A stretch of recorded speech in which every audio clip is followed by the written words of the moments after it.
welcome to the latest Moviescramble podcast. I am joined on this particular evening or morning, whenever you happen to listen to your podcast, by the dulcet tones of the one and only John. John, how are you?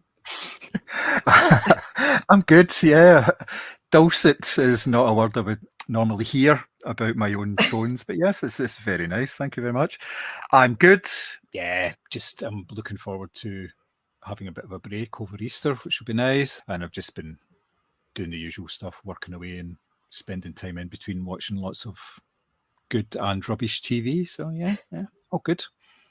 As long as the good and rubbish balance each other out, that makes it okay, doesn't it? Sometimes the same programme. Yeah, absolutely. Well, if you're listening into the podcast, hopefully your nights are getting lighter too, and this is the perfect accompaniment to a wine in the garden or some such thing. And on today's episode, we are going to be discussing the Oscar-winning American Fiction, which is written and directed by Cord Jefferson and is currently streaming on Amazon Prime. It is based on personal evidence novel Erasure, and it tells the story of Thelonious Monk Ellison, played by Jeffrey Wright, an academic and novelist who's disillusioned with literature. To prove his point that the book industry only wants to read stereotypical Black stories, he pens a novel under a pseudonym. Its unexpected success, in the form of awards and film deals, propels him into the centre of the madness that he so vociferously dislikes. So, John, this was your recommendation. So what were your first impressions watching the film? To begin with, I actually didn't really want to watch the film. It's one of those ones that's been reviewed so positively by so many people that it almost puts you off in a way. Now, I've heard that from some other people as well, that if a film is given too much hype, then it's only really going to be a disappointment to them. So they tend to avoid the films. And I was like that for a wee while. But then I bit the bullet on it and gave it a watch last weekend. And I was thoroughly entertained by it right from the very opening sequence. I just thought, yep, I'm really going to enjoy this film. It was just the quality of the writing from the very start really shone through, and that kind of drags you right into it, and it just holds on to it for like the whole 2 hours. It was just absolutely superb. Really, really liked it. Yeah, I couldn't agree more. I thought it flew in because the writing was so sharp. And I think given this is a film about writing, it's really important that that was kind of spot on. But as I messaged John as I was watching it and said 5 minutes in and they've made a Nazi joke. So kind of felt like that was it. But yeah, I totally agree. I think from the offset, interestingly, I hadn't actually read any reviews. I had only sort of seen people on sort of Twitter or whatever, X, saying that they were going to see it. I obviously knew it won the Academy Award, but I didn't realise that it was greeted so positively. But obviously I can see why. I think the thing that stood out for me in particular, obviously, was Jeffrey Wright's performance. He's obviously not the sort of inspirational academic that we maybe got in Paul Giamatti in the Holdovers. He's actually quite disillusioned and quite angry. What did you think of his performance in general? It was one that changed over the course of the film due to the fact that he was beginning as himself, and then he obviously had to take on this persona as Stagger Lee in order to promote the book and everything. So it was like a change in the way that he actually portrayed the character, because it was a different character, the way he portrayed the different characters on screen. To beginning, he was quite buttoned down, he was quite reserved, but he was very biting, but not in an over-the-top way. When he was talking to the student in the first scene, and they were talking, he had... I can't even remember what the name of the book was that they were discussing, but obviously had the N-word in it. And the student was very offended by it. And he says, well, I've come to terms with it. And she obviously hadn't. But he didn't go over the top. He was just very matter-of-fact about it. And as the film developed, you could see his frustrations, but they were kind of internalised. It was more exasperation as an outlet now and again, like when he was talking to the film producer, and the film producer was talking about the film that he was making, which was Plantation Annihilation, and he said, oh, good God. And he goes, yeah, I know, right? Because he obviously thought he was agreeing with him. But it was that sort of level of holding things down in a way that a lot of people didn't kind of get what he was trying to get across. And that went through his performance as Stagger Lee as well, the way that he put forward ideas and the way he was talking. They didn't get the ironic tone at any time, and that was masterfully done. I thought that was excellent, and just the way that his character was able to play off of other characters actually within the drama as well. Yeah, it was fantastic, and I'm not surprised that it was obviously nominated for an Oscar, because it was probably one of the performances here, right up there with Paul Giamatti, definitely right up there with Cillian Murphy. But yeah, unfortunately, he didn't get the nod. But the fact he was actually nominated was a big thing, I think. Definitely. Yeah, especially because it is a sort of comedic performance. Like, I absolutely loved that scene in the restaurant where he's meeting with the producer, and he's obviously trying to be Stag Arlie, and he's like, I'll have was it a Chablis or something like that he orders? And the guy's like, oh, I didn't think you would order. And of course, you can see him sort of, drop straight away, and he's trying to obviously act very street, which is so hilarious because his idea of street clothes is like jeans and a t-shirt. And it's just so ridiculous. But I think the sense of humor is fantastic throughout. I think it's so dry. He's so sarcastic. And yet Plantation Annihilation might just be one of the funniest things I have ever. There were so many points in this film where I had to actually pause watching it because I was gutting myself laughing at whatever they'd said. And he really carries that throughout. Mm-hmm. Oh, definitely, yeah. It's very, very well done. And part of that's the writing, but part of that's interpretation, part of Jeffrey Wright as well. It definitely is. So it's a very good marriage of the two elements to that. So yes, but I mean, what do you really expect other than that from an actor like that? He's got such a back catalogue. He's done so many different things, and I don't think I've actually seen him in a bad role. So that's kind of says something anyway. Yeah, I also loved how he was, obviously, the further he get into this, the more he was thinking, fuck, I need to get out of this. And we're in that conference call, and he's like, I'm actually going to change the name of the novel. And they're like, yeah. And he's like, I just want to call it Fuck. And you can see the two executives scrambling on the other end of the line, and then they're like, yeah, it's so edgy, it's so gutsy. And he's like, Jesus, I can't actually do anything to get these people to drop this book. Yeah, and it's just that they say, give us a minute, we'll have a conference, and they come back and say, yeah, we'll do it. And they said, well, we could call it Fuck, but with PH in front of it. And then when they come back and he says, it's so edgy, so, and he goes, so it's so black. And the other guy at the end was saying, I'm so glad that you said that, because they obviously are thinking that way, but they're also thinking in terms of, well, we're going to sell a lot of copies of this book. And just the look on the faces of Monk and his publisher, his editor, just the look between them, because neither of them can believe that they've got away with this, just because it's so outrageous. And yet they said, yeah, we can do that.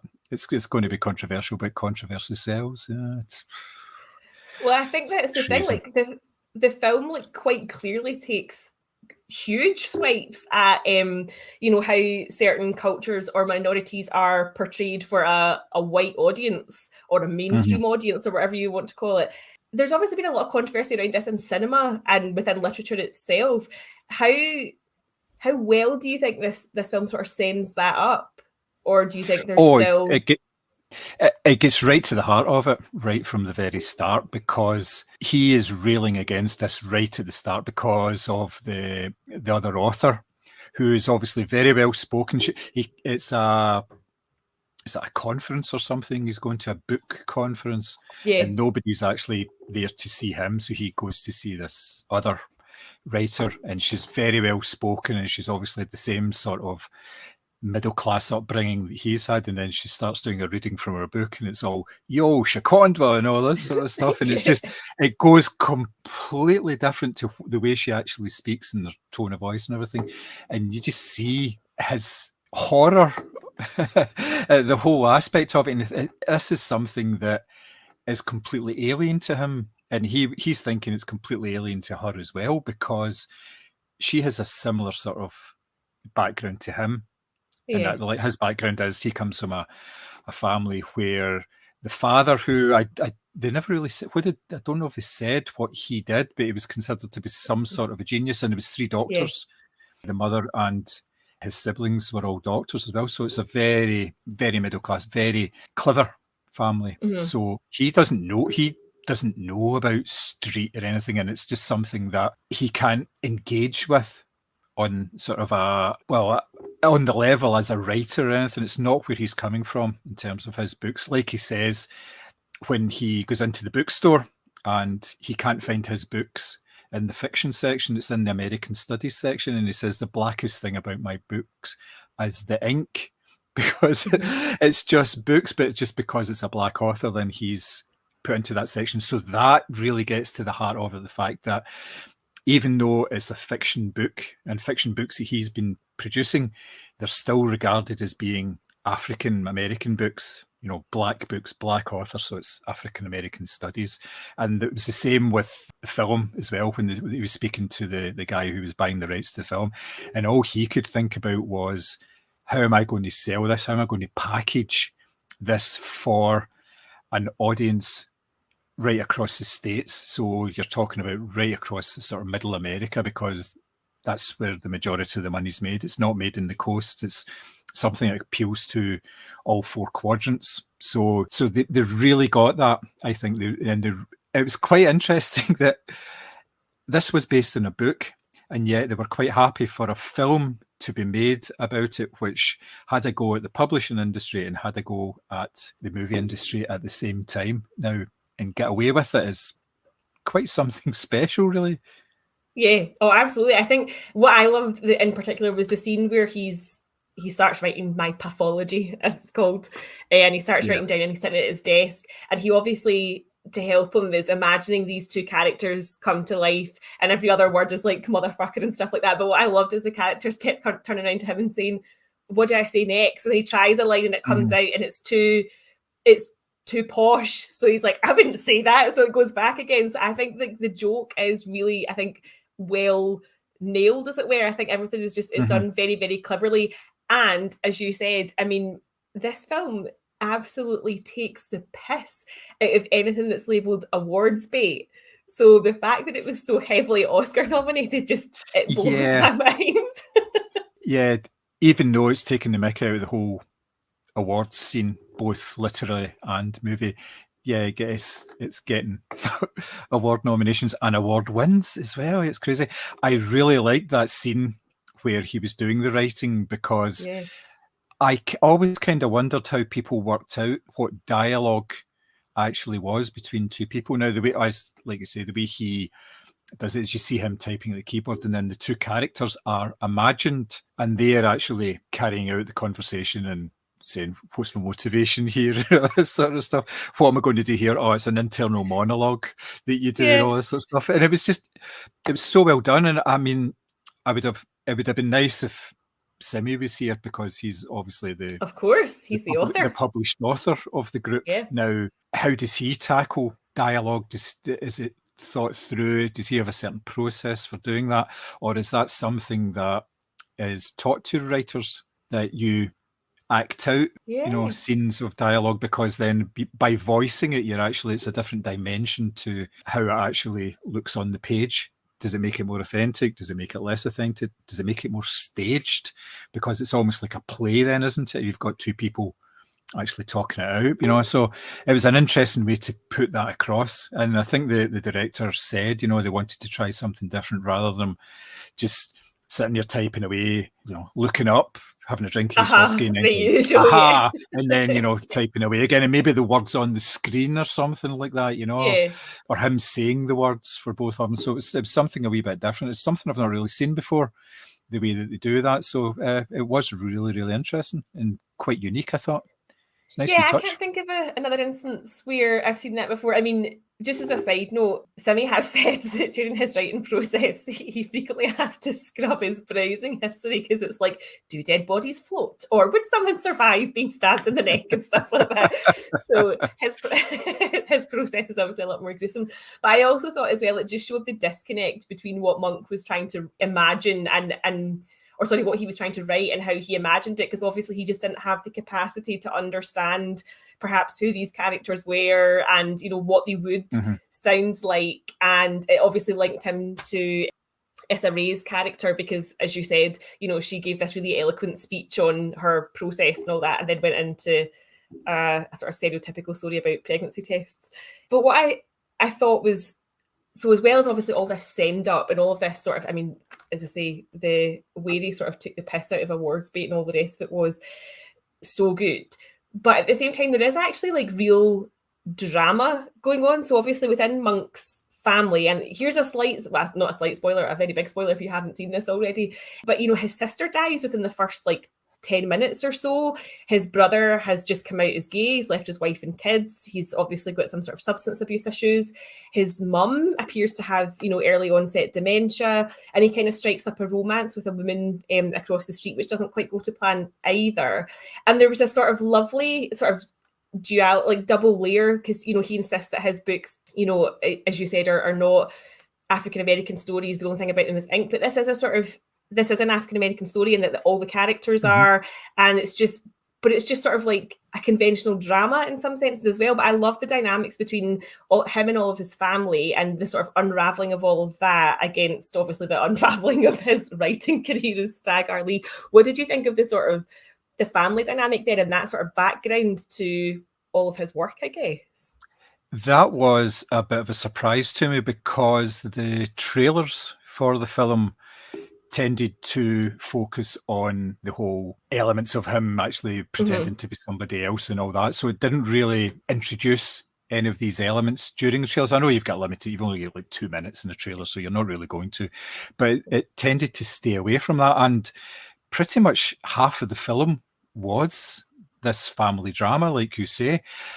It gave another sort of dimension to his character. One of the reasons why he is the way he is, why he doesn't get on, he doesn't have a lot of time for people. He never really has.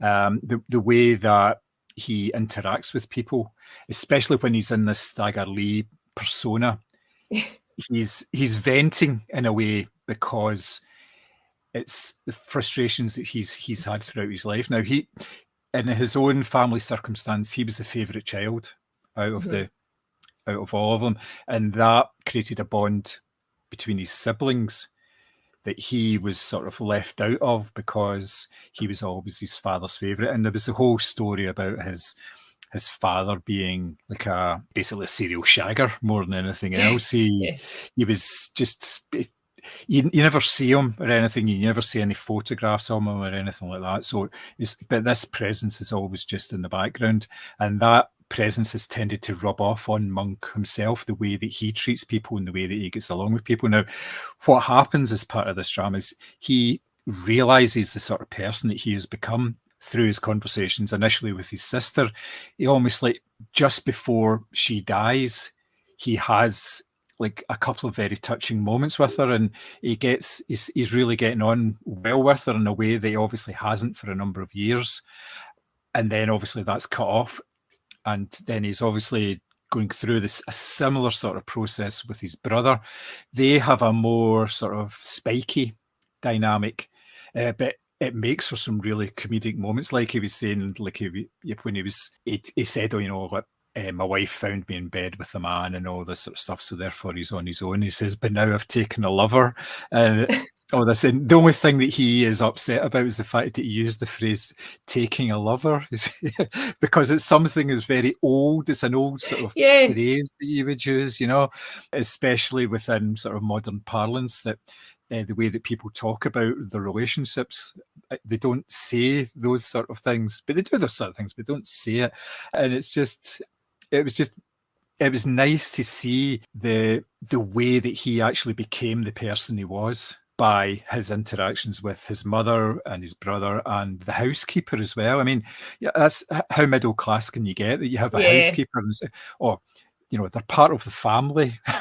You think, no, they're an employee. They've always been an employee. They're not just part of the family, you know. So it was really good, and I thought it gave us more than I was expecting from the character of Monk. It made it more real, if you like you've said.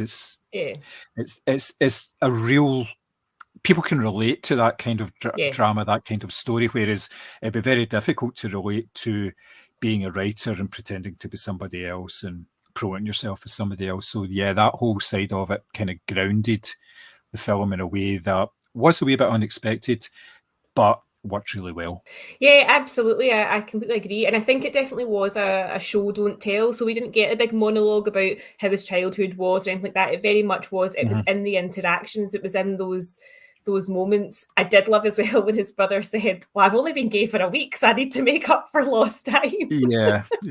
Which I thought was brilliant as well. And there's also the sort of cruel irony of the fact that, you know, Monk's mother is obviously very, very unwell and needs to go into some sort of assisted living facility. But in order to afford that, his previous forays into literature are just simply not going to pay the bills. So he is kind of torn between, he knows that fuck, as it's now called, is going to bring in enormous amounts of money that will pay for his mum's healthcare, but he's kind of disgusted with himself at the thought of how excited he is about getting that paycheck. Yes, that's the whole thing about basically the art. He's a published author and he's well regarded, but his stuff doesn't sell.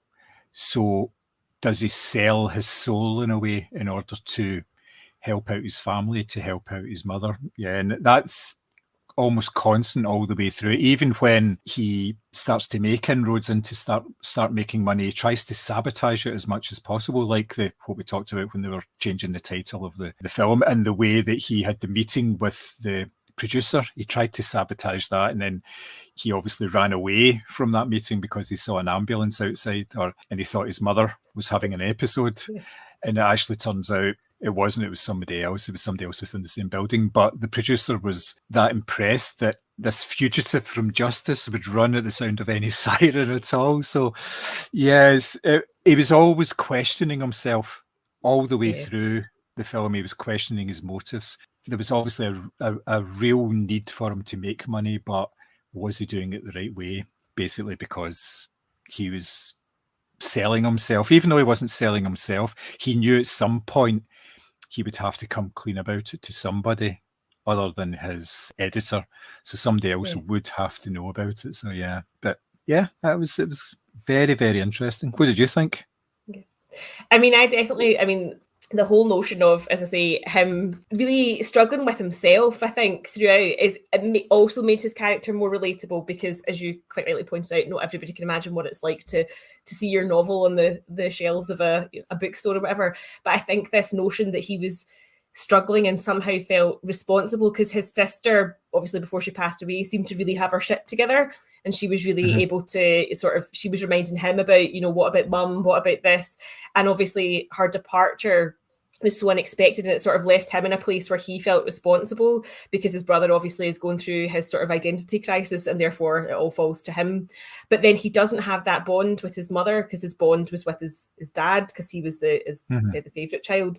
So I just thought it added this other sort of layer of relatability where, you know, he did feel this burden of responsibility, and he knew in some way that was kind of easy money, but it just wasn't sitting right with him because it taken back to that first scene where he's talking with his colleagues and he's like, yeah, I hope people, you know, pick up your novel when they're walking through an airport. And to him, that's like the worst insult he could throw at a colleague. Like, he was so proud of himself because he just thought that was terrible. But actually, the irony turns out is that he's going to need those novels in the airports in order to actually support his family. So I did think it definitely added that sort of, we've all had a wee crisis of confidence at some point in our careers, and we've all obviously maybe had to look after a family member or worried about a family member. So I did think it added in this extra sort of layer of, he is quite an identifiable character. Yeah. And it was interesting that he wasn't shown to have all the answers. He struggled as much as anybody else would under those circumstances, because there are very few people who can come into a situation like that, especially being away from that dynamic for such a long time and command enough respect that they can get things done and make decisions. He was floundering at the same time. He didn't know what to do in terms of looking after things. There was a scene where he went back to the house and the house was in darkness because it was the sister that paid the electricity bill. So he'd obviously not thought about what were her responsibilities, what did she do, what do I have to do in order to fill that gap. He didn't know anything about that. The other brother didn't know anything about that either. So it was, a real learning experience. And it's something, like I said before, that you can relate to, because you can go into these situations and you don't know what to do. And sometimes in movies, they kind of gloss over that a wee bit. But here, no, they were like totally spot on, right on the money with that one.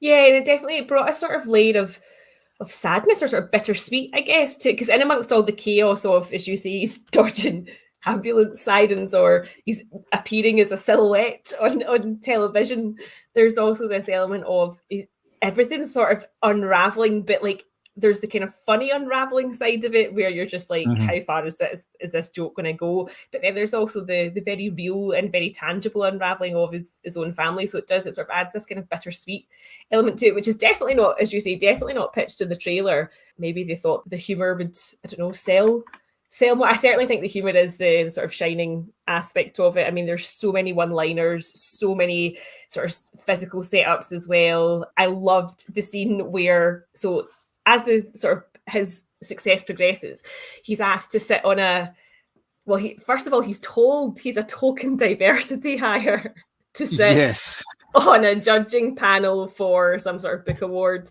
And sure as fate, he's been asked to judge his own book. And he sort of predicts what his white counterparts are going to say. They're going to say it's worthy and essential and of the time, and then cut to the scene where they're all debating it. And of course, that's exactly what they say. And the humor for me is so sharp. Again, it's one of these films where I'm like, I'm kind of in a way surprised this has found an audience, as it were, because it's so clever at times. I know that sounds really snobby, but I think it's so well done.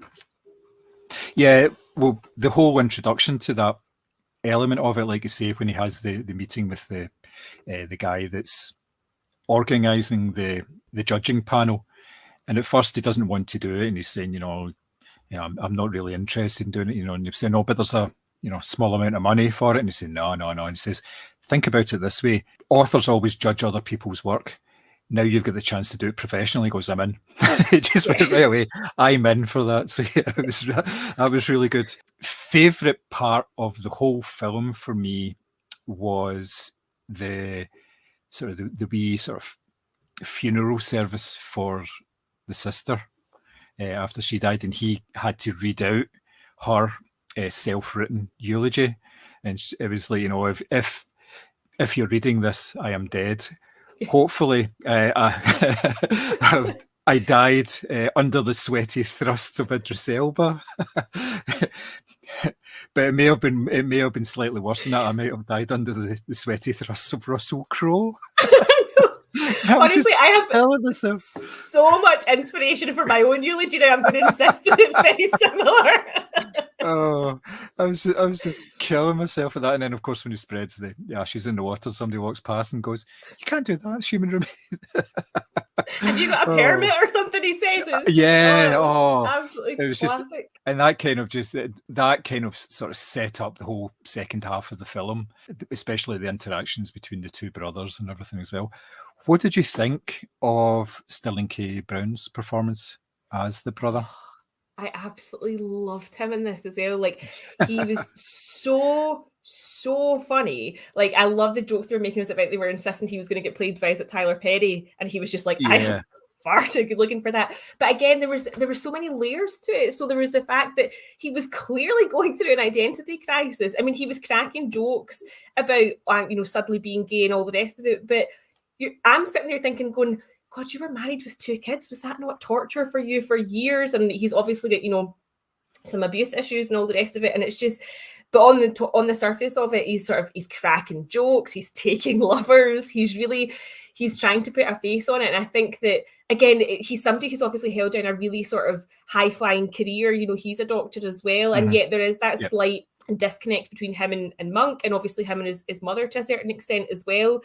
And it's just a kind of fascinating character as well. There's so many elements to this film. You're like, I could have watched this for another 2 hours finding out what happened to everyone involved, because there's just so much to it. But I thought his performance was spot on. He was really, really funny when he needed to be, and some of the delivery of his lines, you were like, I can't imagine anyone else saying that in that way and doing it so perfectly. It was just, I thought he was brilliant. Yeah, there was the bit where Monk was saying about how he'd seen his sister actually dead, and he said, you know, have you must have seen a dead body in your time being a doctor, and he says, I was a plastic surgeon. If there's a dead body on the table, something's seriously gone wrong. Yeah. Oh, it was just brilliant. And then later on, they were talking about something else. When I think it was when somebody had an accident or something, and he, like Monk was saying, you know, I'm a doctor, and he said, you're a doctor of literature. What are you going to do? Revive a sentence? So these wee one-liners are just, you know, totally spot on. That was one of the moments when I had to pause the film, because I have never laughed so hard in my entire life. Revive a sentence was hysterical.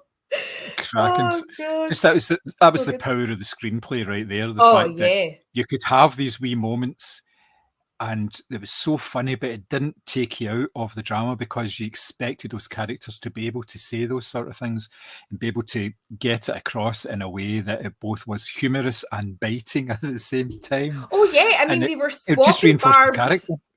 Absolutely, but it gave, again, so all of the chat back and forth just gave you that dynamic to their sibling issues that obviously, you know, Sterling K. Brown's character maybe felt sort of slighted growing up, because although he became the doctor and successful, it probably wasn't enough for his father. So one thing I will say is that because this was so well written and so bloody funny, and although obviously it makes jokes about films getting made into books and spin-offs and all the rest of it, it does make me want to go and read the book.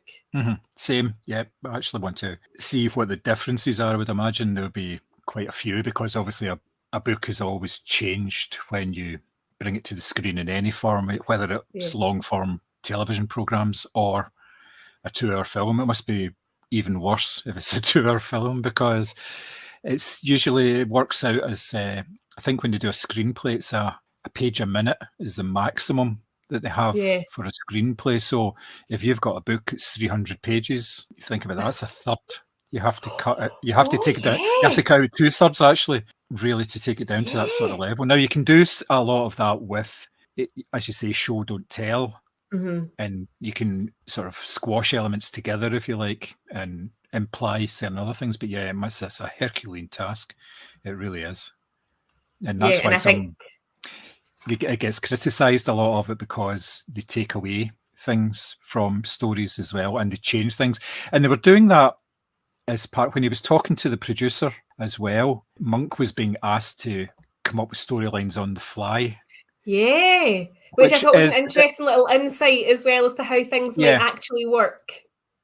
But you hear about that quite a lot in films, that they're taking such a long time to develop films, especially from books, and yet you usually have writers actually on like the soundstage or on location, and they're producing lines and changing lines as they're going along. It's almost like a daily thing. Some films start and they don't have a finished screenplay.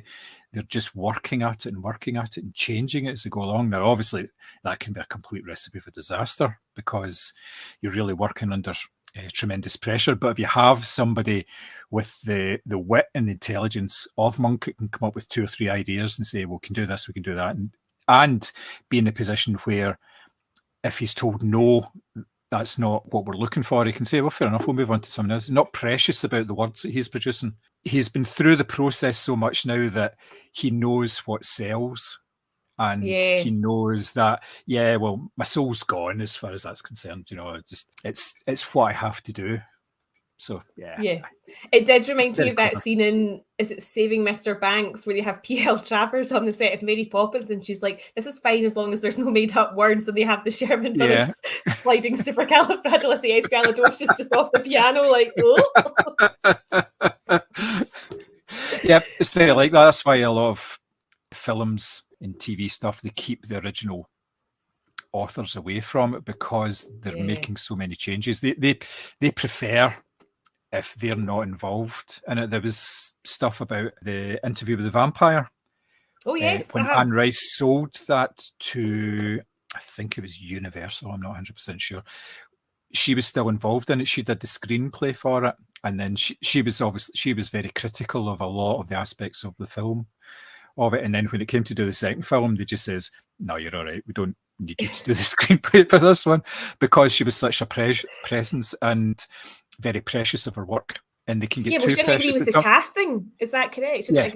Was it Tom Cruise or was it Brad Pitt? She didn't like one or the other. It was Tom Cruise. She took out a 2-page advert in one of the trade papers to say that she did not agree with the casting of Tom Cruise. No. But to her credit, after she saw the finished film, she saw a preview of it, she took out another advert saying, "I got it wrong. Tom Cruise is actually really, really good in this role." So she did go back on it, but a lot of the damage was done, obviously, the first time. Yeah. Oh, I didn't know that. I knew there was a disagreement. I didn't realise she'd taken out a 2-page advert. Yeah. Jeez, so... Yep. Well, how else you get your word out there if you don't have the internet to do it, you know? So that's it kind of makes sense. Yeah. I mean, I suppose that's testament to Cord Jefferson then for his adaptation of Percival Everett's novel. That it's obviously it's done a good job here. Yeah. And a lot of the time, the authors don't want to be associated with the production in case it is bad. And then they can say, "Oh, I had nothing to do with that." But if it turns out well, they can say, "Yeah, that's really good," because they know that a good adaptation will sell books as well as get bums and seats in the cinema. And there's always follow-ups. They can demand more money for the next book and all this sort of stuff. So, yeah, it's... Or you get a nice re-release with the cover changed, as I noticed they've done with Poor Things recently. Yes, well, they were talking about that with the book, My Pathology, because they had obviously sold the movie rights to it, so they were wanting to put Michael B. Jordan in a vest and was that a do-rag? A do-rag? It's just, oh man. And one of the when he was doing that was a callback to when he was imagining the scene between the two people and he was writing it. One of them was dressed exactly like that. They're wearing a black vest and they're wearing the headgear as well. So it was just a bit... That was what he was thinking of as a joke, but they were taking it very seriously, saying, we'll have him with the guns out and all this. So there's so much of that, you know, just these wee moments and calling back and just calling out their lack of understanding. They knew what they were doing, but they weren't. And they were just trying to push it as much as possible because it's all about sales. It's all about money. That's all they're interested in. The fact that he was trying to sell a book at the same time and no one would take it up at all. And yet when they got this one from this supposedly controversial author on the run, then it was hot, you know, at that point. So and it was exactly the same person, and a lot of the language they used was exactly the same as well. So it was interesting, nice wee parallels all the way through the film, and not just in that, but obviously there was parallels in the sort of personal life story as well, all that kind of thing. You know, the way that he get treated in a certain way by his father, and therefore he treated other people in the same way, and he didn't have like long-term relationships and things like that. And like he get called out for having a relationship with a white woman as well at one point, until he pointed out to his brother, "You married one." He said, "Oh, but she was a bitch, you know, it doesn't really count." It's like, no, of course it counts. It's honestly, it's one of these films where I feel like I'm definitely going to get repeat viewing enjoyment out of it, because there's so many wee lines where I was absolutely gutting myself, so I probably missed what was said next, or there's just these little, as you say, like little patterns and little nuances that you just think I could go back and watch this and I'll find, 15 different things to, from what I watched the first time. But it's so layer upon layer upon layer. One thing that kind of stood out to me as being sort of perhaps at odds maybe with the rest of the film was the ending. What did you think of that? I think it was a very clever way of getting at Hollywood films, the way that a film can be completed and then it goes to test audiences and they don't like it, so therefore they have to change the ending, or what they have to make it more palatable for a mainstream audience. There, like obviously, he was talking about they went through the various scenarios for the ending, and the producer guy was saying, "No, can't do that. It's like a romantic comedy. Then that's not what we're going for. That's not the vibe here. No, we can't just cut to black because then we and it eventually, and you could just see the spark in his eye. Then he went, I know what the end is going to be, and it was the kind of obvious ending, sort of downer ending, which I won't spoil or anything. But yeah, it was and then that wasn't the end, because there was a whole scene after that as well where it was the real end to it. So that was, I thought that was pretty clever. It was unexpected based on what had actually gone through the whole film previously, because it was a fairly straightforward story with two different elements playing out side by side, and then to have this that almost looks at the whole film as an artificial story in itself. It was a bit different, but I got it. I did go, aha, yep. It's just another thing that you're doing here. It's just having another wee go at the press and having a go at the movie industry. Did you feel differently towards it?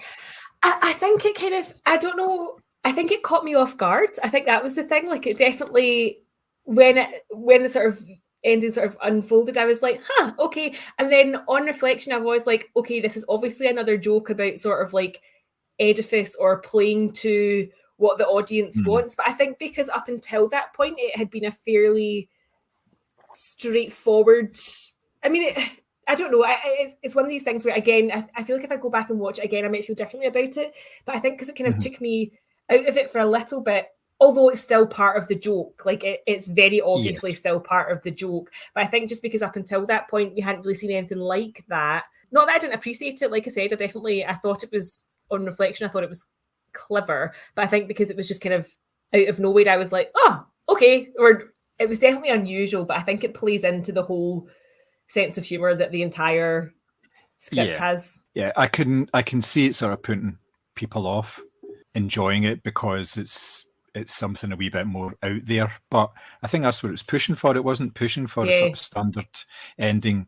It would have been perfectly fine if it had this linear ending, even sort of fade to black one. I kind of thought they might do that and just stop it there. But then when they didn't and did it, bravo, you're trying something else. You're pushing it a wee bit more. But yes, I can understand why it could annoy some people. I know it didn't annoy you or anything, but I can see why some people would be a wee bit annoyed and saying, well, it wasn't what I was expecting and all that. But again, that kind of plays against the expectations as well. So yeah. Yeah, we can't get our novels and our films all tied up in a bow. That's not what we want. No. And when you look at it that way, it's more realistic rather than a sort of pat ending that probably wouldn't happen. It would only happen in a film or a book. So it's something a little more realistic. It doesn't really end then, because he's, even at the end of the film, and this is giving nothing away about the ending of the film at all, he's not fixed. He's not completely changed man or anything. He's still a work in progress, like we all are. We don't have these moments where we, drive off into the sunset because, you do something else after that. You drive back. Life doesn't stop. Yeah, exactly. And if it did, you'd be kind of like, oh dear. This is strange. No, I think again, it's that whole sense of the sort of life is happening around him at some points, and he obviously feels maybe a lack of control over different elements of his life, and that sort of multiple option ending thing, I guess, is a kind of further sense of that, of he isn't actually writing his own ending, as it were, because nobody gets to do that. That was a bit cheesy and on the nose. Apologies, listeners. I mean, I think this is really going to do well on Amazon Prime. It's obviously done superbly well during awards season. Do you think that we'll see more kind of films like this hitting the awards circuit, ones that are very sort of nudge, nudge, wink, wink about awards season themselves? I don't think so. I think this is a product of the novel and the approach by the director as well, because you've got to remember this is his debut feature. Yeah, So, which is so impressive. Yeah, oh yeah, definitely, yes. I know these people don't just rock up from doing nothing. He's obviously had like a very long career up until this point, building up to the fact that he's actually directed a film like this. But you probably will see other films like this because Hollywood loves to try and do repeat business based on an idea. They're always trying to, but it'll be watered down. It won't be the same. It won't have the same impact because people will look back to American Fiction and say, well, that was a superior product. So some may try it, but I don't think anything will actually get to the same level as that anyway. I just don't see it somehow. Do you think that would happen? No, I kind of, part of me almost thought that because it had been so successful, as you said, Hollywood loves, if this sells seats, then this is going to sell seats. And that is the danger, I guess, because we've obviously talked at great length on this pod, and everybody, out there in the sort of film discourse universe has talked about how, they're absolutely crying out for original, content. And albeit this is an adapted screenplay, it still feels very fresh, very original. Yeah. So I would fear it's a poor imitation, but I just think because it's so unusual, I feel like I've not really seen a film like this that I kind of just want to cherish it on its own and let it be its own wee thing. I was wondering, do Amazon Prime release their viewing figures? It'd be interesting to know how this performs. I think I've recommended it to about 25 people in the past week alone. I'd be keen to see how it sort of does. I don't know if they do. I've not really seen anything with regards to their figures. I know Netflix do a top 10 for the film, for everything, and they do a separate one for TV and film.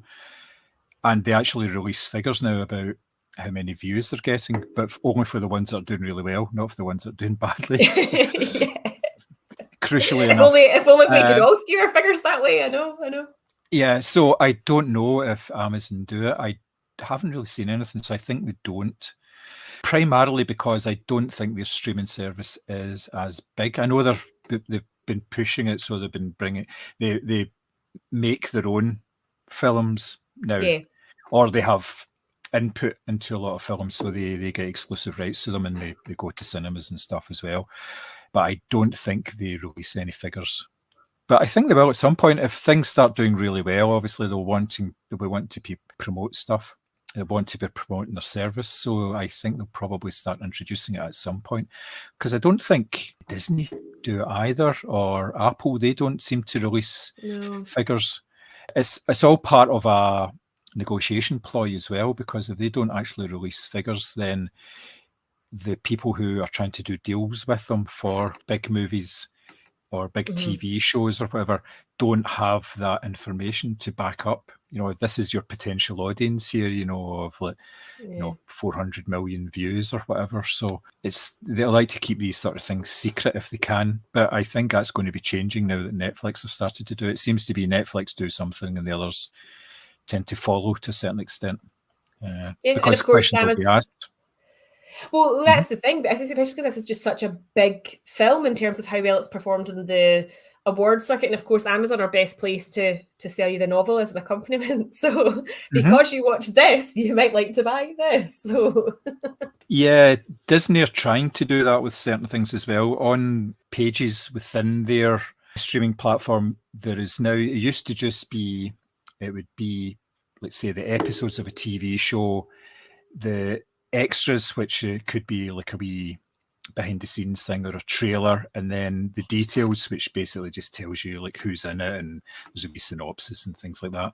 But now there's a fourth tab, which is shop on some of them. Ooh. And there's a QR code there to link you to, I think it must be the Disney store.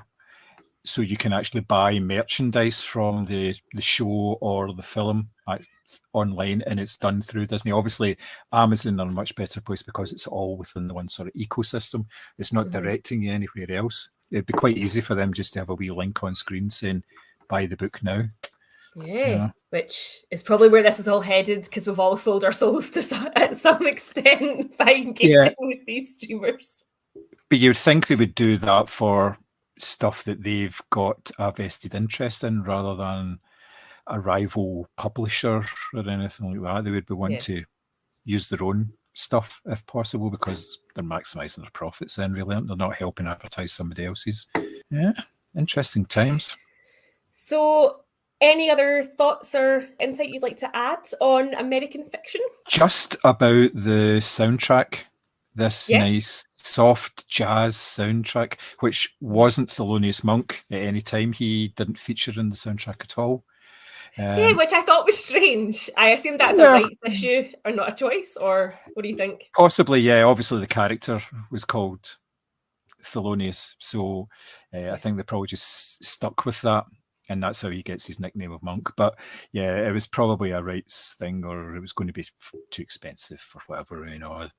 Money can buy a lot of things, but whether they actually wanted to spend it, because I would imagine it would be a reasonably small budget on this film rather than you're not talking hundreds of millions, because there's not the same level of effects or anything like that. And I mean, I know everything now has effects because things that you take for granted are probably not there.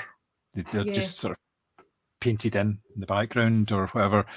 So yeah, there probably isn't the money there to take that on. But yeah, the music was just great because it was all very soft and jazzy and very much in the background. But there was a couple of wee elements. The first time he became Stag, the music started to get just a wee bit funky and a wee bit more sort of street without going into any sort of rap or anything like that. But it was just probably his version of street. Yeah, just a wee grace note just in there, and it was like, yep, that he's slightly changed in that way. And they did that a couple of times, and they didn't overdo it as well. It kept going back to the sort of the same sort of style of jazz, which was kind of quite light.